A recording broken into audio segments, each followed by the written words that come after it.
Paltrocast. Thank you so much for doing this. I don't expect you to remember this, but when I interviewed you back in May, I do remember you because your apartment. Oh, wow. Okay. Well, what a memory on this, guys. Really familiar. I'm going to throw a quote or two that you gave me later on in the interview, but I want to say that it's great that the album is coming out and all that. And so you now have, another 8 months since then of listening to the album and all that. Are you still at the point where you love the album, or do you start to hear some things and go, I wish we did this and that a little differently? And in those 8 months, if that's what it's been, I remember listening to it once in that entire time. I mean, because the other factor is that, we finished this, we recorded it in June, between June and August 2019. So by the time you and I spoke, if it was May 20, I had, even at that point, I had long since stopped having any real need or desire to hear it. In fact, for quite a long time, I had a real desire not to hear it. I did, in these last 8 months, I did lie on my bed one day and stuck a nice set of headphones on and gave it a listen. And what was great was how many surprises there were, because when you become less familiar with any piece of music because you haven't gone back there in a while, there was so many things happening that were a nice surprise. And really, I really wouldn't pick. I couldn't find very much that I would have said, I wish we'd have changed that. I think it came off exactly as intended. So that has to be, that's a nice place to be. Right. The album done with Tony Hoffer, who's done other albums that you've worked on. Tony's never made an album that didn't sound great. The arrangements, the production, I'm sure you play a hand in all of that as well, but everything just sounds fantastic. One thing I was curious, though, I know some artists that have worked with Tony before, but do you do a lot of pre-production with him so that the sounds on the album sound like the demos? No, do you know, we used to. If I think back to the first album, our first ever album and our first album with Tony, we definitely did 4 or 5 days, a week pre-production. Next time we worked with them, we did 2 or 3 days. But by the time we got to the last album, 2018, and now this one, no, we really haven't needed to. I think we all know now that we're at the point where we all pretty much, everybody knows their job, I mean, for instance, with this record, we always, when it comes to building each song, some things never change, so like most bands, you're trying to build bass and drums first. You're trying to get that solid foundation before you start all of the other stuff. Barry and Mince did their stuff in 5.5 days. I mean, usually we allow at least 2 full weeks for bass and drums. Mm-hmm. And this time they did it in 5.5 days. And when that happened, we were looking at each other thinking, okay, now this must sound terrible. There has to be something wrong here. Have we suddenly all gone really thick or deaf? Because that can't surely be it, the drums and bass finish, but it was. And that just comes from, establishing a certain working practice. And the funny thing is, the scope of this record was such that you really would have thought pre-production would have been a necessity, but I think he never mentioned it, and then I forgot all about it, so it never came up.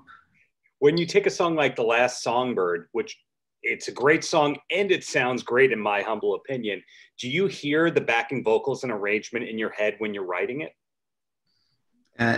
Yeah, that's especially with the last two records and in the last 3-4 years, my way of writing songs has completely flipped, and that I'm really only writing to a particular sound. There'll be this, you'll be hearing this sort of more or less finished thing. Mm-hmm. It's almost like listening to it underwater, and then it starts to become more clear. Mm-hmm. And then the song that I'll build around those sounds are completely tailored to the sounds. You know, like the lyrical content has to suit those sounds. So whereas in the olden days, I sat down with a guitar and wrote a song, or sat at a piano and wrote a song. And those days have gone for now. But one thing I will say is that, I think with this record we kind of completed a run. We kind of completed a run of albums, and I had always had an idea that we would need to make 3 continually strong records back to back. Why it had to be 3, and why, for what reason as well, I don't know. I think it was I definitely, when we had started playing together again, I had this real sense of what we did in the past. We could still play it on stage for people. Mm-hmm. I just no longer had any idea how to either replicate it. I wouldn't want to replicate it, but I didn't. It didn't connect with me at all. So I was floundering a little bit for a while, trying to work out. Well, in that case, then what is it that we do? And then I had this real epiphany when I realized I had been so dumb, because if you don't know what it is you're supposed to do, that means you have free reign to do whatever the hell you want. Wow, and that's the chain reaction of these 3 records, and I think that this one is a culmination of that. I think there'll have to be a shift now onto a different way of working. Well, I said before that I wanted to bring up a quote of something you said in May. And this is another one of those, I don't know if John knows how intelligent he is when he says this kind of thing. So I was asking you about the initial hits of the band, because weirdly, that's 20-ish years now that you've been doing this at a high level. And I was asking you if you knew that was a hit, and you said, well, I've been asked this before, but as soon as one song is finished, that's the moment you move on to something else. And I was thinking about that you've always had side projects outside of the Fratellis. In other words, a lot of bands, you would say, okay, 20 years, they did 7 albums. Okay, that's a good run. And for you, it's, I don't know, 6, 7, 8 albums. And then like another 8 albums between everything you did. So I was curious, are you writing every day or creating something in some form every day, even if it's not just a song? I mean, the absolute truth is, in the last, so where are we now? January 21. Yeah. I wrote half a song last year, and the year before that, I wrote one song that year. Wow. It's been a very strange time. That's Yeah. why I say that it feels like there's a certain end of a chapter here. But you know, when it comes to creativity, you know, that comment that I've made, you finish one song and that's the point where you move straight on to another one. Mm-hmm. That's not just you know, that doesn't just apply to music or any or art form. Or we are doing that from the moment we wake up in the morning. It's like we're if you think about it, we're utterly desperate and ravenously hungry for experience. You know, like from the moment you open your eyes in the morning, you know, even just the movement of your eye to the other side of your room, Sure, is all without, you have no filter to not want to continually be creative. So you know, it can sound very sort of fancy when you apply that to art, but it's what everybody is doing every minute of every day, which makes it sound, you know, that brings it down to earth a bit more. well said.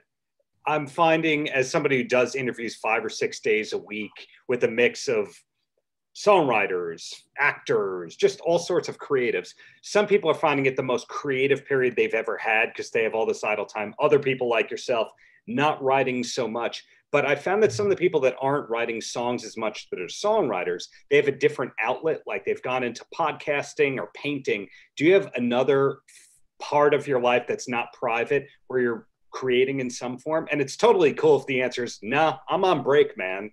Yeah, the answer is no, and that's in some ways that's a bit of an issue. You know, I never found anything else. My life has been constantly orientated towards one thing, and I always knew that could, you know, that could have its downside at some point. I just could never imagine a time where I wouldn't be constantly making music. But you know, I did, as soon as we finished making the last record, I did move straight on to something else and ended up writing a lot of music, which I guess, you know, it would probably come under the sort of soundtrack umbrella. And just because I needed to start again, and I didn't want to have to write songs, I didn't want to have to come up with lyrics. I just wanted to make music, and that was a really in-depth 4 or 5 months worth of hours and hours of working. And then at the start of lockdown, I did go into 4 or 5 weeks of the most intense period of working. I wasn't writing anything new. I was finally getting around to working on a whole bunch of songs that I'd written but hadn't found. I had no idea quite where they were going. And for those first 4 or 5 weeks of lockdown, I feverishly worked on those. Was gonna record an album, and then in June, I was sitting there with it all one day, and I suddenly knew right there and then that all right, this is going to stop now, and it might be for a while, and that's what's happened. I've barely picked up an instrument since then, but and I'm sure there are a lot of people who'll get where I'm coming from.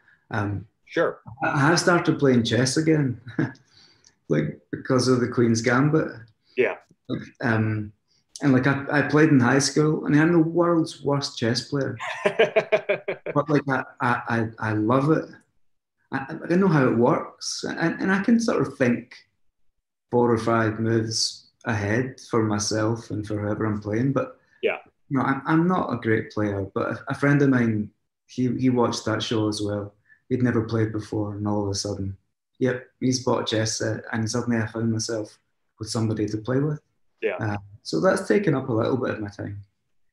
I'm glad to hear all that you connected with an old love or an old interest. A lot of people have done that over the pandemic. For me, one of the projects was like cleaning up old interviews I taped when I was 18, 19 years old and seeing what's in the archives and all that. And you just mentioned, well, you were looking at some older music and then deciding whether or not you were going to do anything. So I think that's a common theme of, how am I going to pass this time? Am I going to be creative, or am I just going to let it pass? And you seem to be a kind of a combination of the two. Which exactly, and it's at extremes. I'll either, if it's the creative thing, it'll be within an intensity, that leaves no room for anything or anybody else. And if it's just letting everything pass, it'll be, if you had a video camera and various ones positioned around my house, and you check them over a space of a week. You look at this guy who doesn't move, doesn't seem to do anything. Why is he not bored? But I've never had a problem with doing nothing. But I understand why people have real trouble with it. And that seemed like that was obvious during lockdown, because all of a sudden, lots of people were forced into a situation for which they have no training. People have no training when it comes to doing nothing. Yeah. To do nothing successfully, you have to put a lot of practice in. You got a song right there. You just don't know it. Write it down. Well, I got 2 quick questions for you, and then you're a free man and you're on to speaking to more press people. And the first one is out of nowhere, but one of the things when I think of your music, especially with the Fratellis, is there's always a strong chorus and there's always a hook. And one thing I couldn't figure out was if there was ever any 80s metal influence in you as a performer, because to me, the strongest choruses were from the 80s, from the hard rock genre. Is it a coincidence, or are you secretly a Scorpions, Van Halen kind of guy? It's definitely a coincidence. But those things, hooks and choruses, they're universal. Why we particularly go down that route of the hook, of trying to fit as many hooks in as possible. I realize from the outside, because it's something that we've done so consistently, that it seemed like a sort of contrived formula. And it, all I can say is it really isn't. I don't know. Hooks just seem to be something that want to make their presence felt when you put the 3 members of our band in a room together. Consistent all these years later. And my last question, besides the Queen's Gambit, do you have a TV recommendation that you could pass along to anyone who needs that new series to start on? God, I've watched so much TV.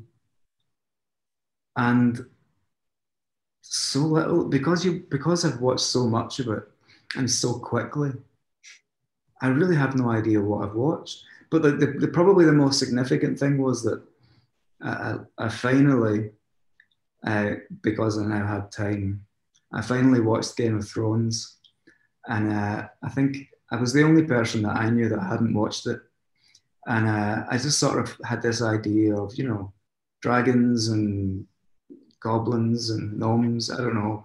It didn't appeal to me at all. Yeah. And I have to say, I just was hooked, and I watched all 8 seasons in a week. That's what I did all day, every day. There was a few days where I was kind of a bit sickened with it, and I have no problem with the ending. I don't know why. I was really excited to get to the end, because then I would get to see for myself why so many people had a problem with the ending. It seemed like everybody acted exactly as you would expect them to act based on how they'd acted throughout the rest of it. But you know, that's something that most people have probably seen. So it's not really a recommendation. That is a refreshing answer, because I can't tell you how many people told me 90 Day Fiance was the show that they recommended. So that's a great answer from you. Yeah, I haven't heard of that. That's passed me by. Exactly. Well, thank you so much for your time. Really looking forward to seeing what's coming next from you, and hope to see you live in New York when things get normal-ish again. Normal-ish, yeah. No, it was nice to speak to you again. Thank you. Likewise. Paltrocast.